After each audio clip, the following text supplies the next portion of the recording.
Before Clark. Good morning, Speaker. I move the motion relating to whistleblowers in the terms in which it appears on the notice paper. Speaker, whistleblowers are an essential component of our democracy because they reveal important information in the public interest, information otherwise concealed despite the fact that it's often to do with the most egregious incompetence or misconduct. For instance, Alan Kessing exposed lax security at Sydney Airport. Tony Hoffman spoke up about Dr Patel. Witness K and Bernard Cleary blew the whistle on the East Timor scandal. Troy Stultz told us clubs in New South Wales dirty secrets. And right now, Richard Boyle and David McBride are in the courts over their ATO and war crime revelations. And today, Speaker, I bring to the Parliament's attention another brave whistleblower, an executive from the Australian coal industry who has provided me with thousands of documents that prove Australian companies have been lying for years about the quality of our coal. And that's important, because the fraud is environmental vandalism and makes all the talk of net zero emissions by 2050 a fiction.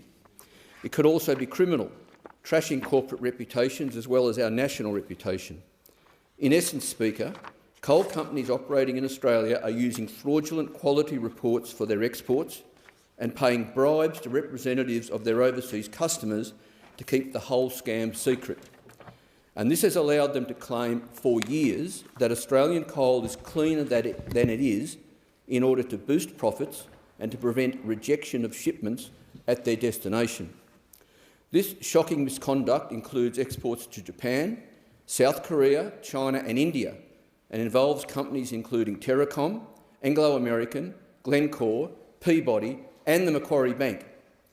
The misconduct also includes the ALS company, which has already been forced to admit its fraudulent testing to the ASX when it conceded that, and I quote, approximately 45 to 50% of the certificates of analysis were manually amended without justification, end of quote.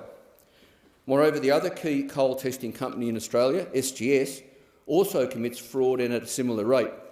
For example, in the draft results in this SGS coal test, the moisture content is 16.7%, which is pretty damp and it won't burn well.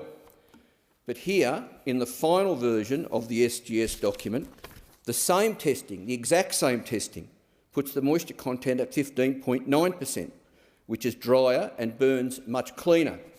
And that represents hundreds of thousands of dollars in extra profit from that relatively small shipment to Japan, and ensured it wouldn't be rejected on arrival.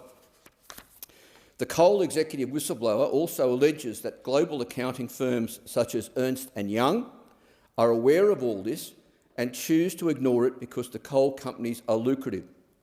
Speaker, as a result of all this, I call on the government to establish at least a parliamentary inquiry into the matter, one where the witnesses of this misconduct, including the whistleblower I'm in contact with, can safely present their testimonies and evidence, and where the industry can explain itself. To that end, I also reach out to my crossbench colleagues to support such an inquiry and call on the opposition to support the move as well. Now, I know that the easy political response from the government would be to say that these allegations need to be examined by the relevant regulatory and law enforcement agencies, just like the previous government said about the casino industry as I rolled out the evidence against Crown year after year.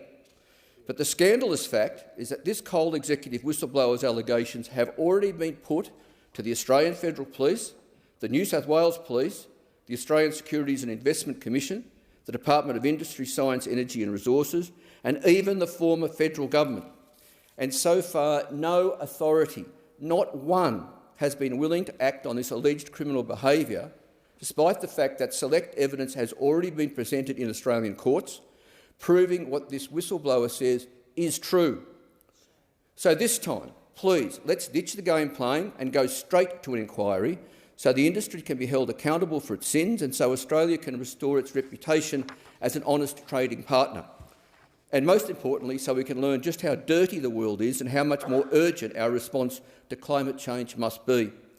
And let's also start genuinely celebrating and supporting whistleblowers, starting with strengthening the public interest disclosure and the Corporation Act, and establishing a whistleblower commission. And on that final note, Speaker, I seek leave to table the 2 coal quality reports I have referred to. Is leave granted?